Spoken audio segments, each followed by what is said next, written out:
آخ آخ واه پشمام.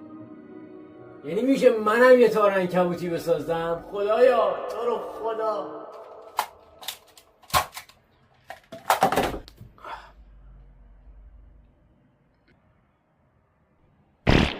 امروز قراره که با هم دیگه تار مرد عنکبوتی بسازیم و در کنار اینکه تار مرد عنکبوتی میسازیم قراره که تار بزنیم به آسمون و برعکس روی هوا بمونیم مثل مرد عنکبوتی و نوشیدنی بخوریم. ببینیم اصلا شدنی هست یا نه. اون اوضاع ما تک تنها هستم. چسبکاری خیلی کار سختیه برای مردم، ولی تا جایی که ممکنه کار ممکنه رو در آوردم. یعنی نکنید فرض کنید مثلا من مرد عنکبوتی هم اینجوری قراره تیر بزنم شما تیر که ببخشید یعنی تار فکرم کار رو در آوردم. اوضاع رو ببینید دیگه، چسبکاری با بدبختی، یعنی قشنگ رسما با بدبختی نگرش داشتم، ولی نه اوکیه. خب یعنی مثلا اینجوری نیست که بیفته از دستم، فقط این ذره دقیق نیست. حالا شاید تو سوال پیش بیاد بگید آقا ایمان چرا اینجوری بسه، چرا از اینجاست؟ من اول از همه اومدم امتحان کنم، یه باگ بسیار شدیدی خوردم و این بود که این وقتی میخواد تیر بزنه اینجوری میشه. بعد چسبو زدم رو اون، من یه تیر میزنم گفتم خدای چه تیر نمیزنه، نگو این تیر نمیخوره. بعد بکشه عقب پرت کنه فنر رو دیگه. میبینی تیرامون بچه دو سوزانه شده که قشنگ بتونیم ازش استفاده کنیم. فقط چالش کار ما اینه که من الان حواسم نبوده اینا رو تارامونو بعد نخش رو تهش رو وصل کنم به خودم. پیام بازرگانی میبینیم و برمیگردیم.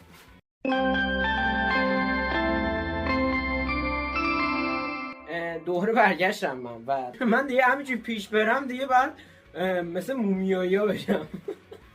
بچه سیستم که داشتیم میذاره پیچیده درم شد. من این تنابو رو وصل کردم به دستم که خب بالاخره تنابو تار میزنم بعد بکشم یه چیزی رو با خودم دیگه، وگرنه دیگه تار نیست دیگه، تیره دیگه.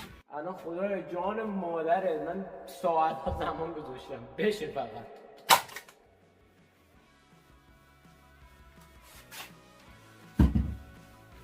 جان مادر نه 2 دقیقه نه.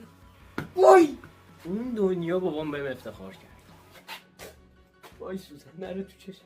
خدای شکر، خدای واقعا شکر تونستم. یعنی تو زندگی من انقدر خوشحال نشدم سرش برد از زندگی. حاجی واقعا تونستم.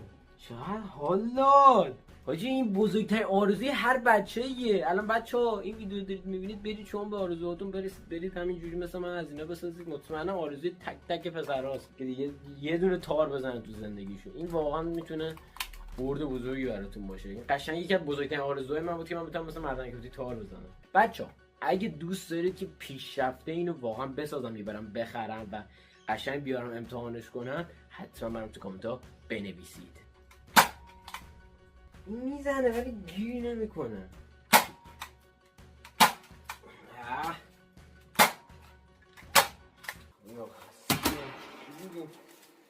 کثافت این مومیایی شد. نگاه کن اوضاعمو نگاه.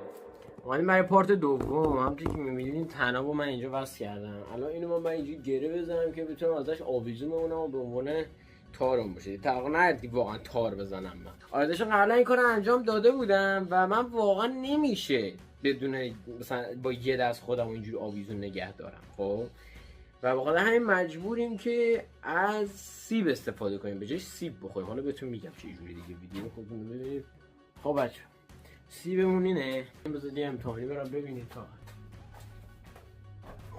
اینجوری قراره آویزون بمونیم. یه ذره دوربینم بیارم پایین‌تر.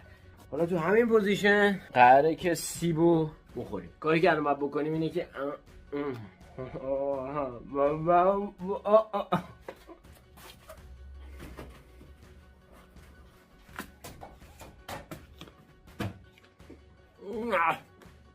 چقدر بدمزه است.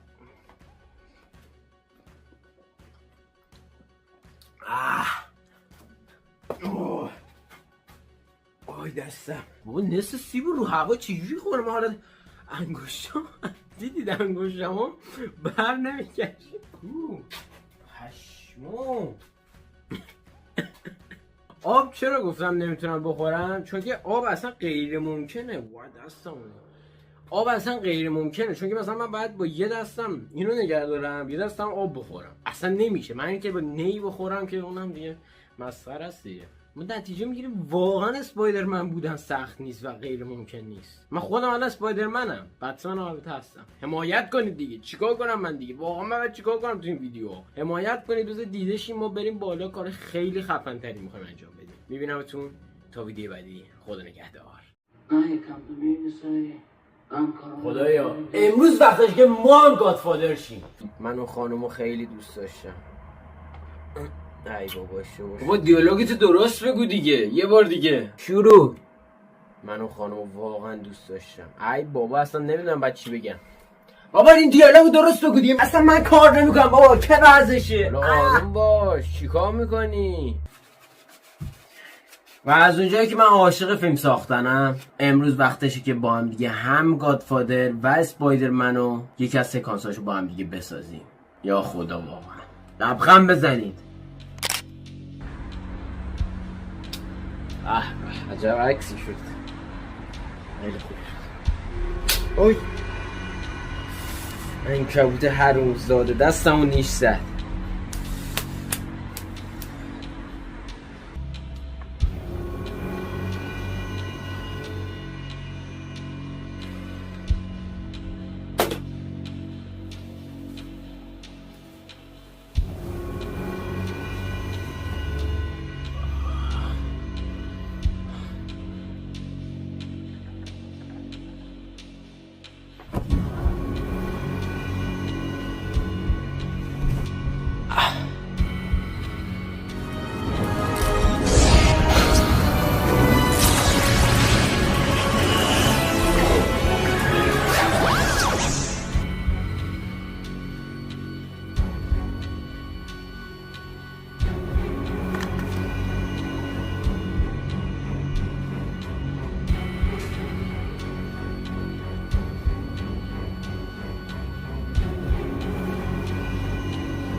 تغییرات بزرگ.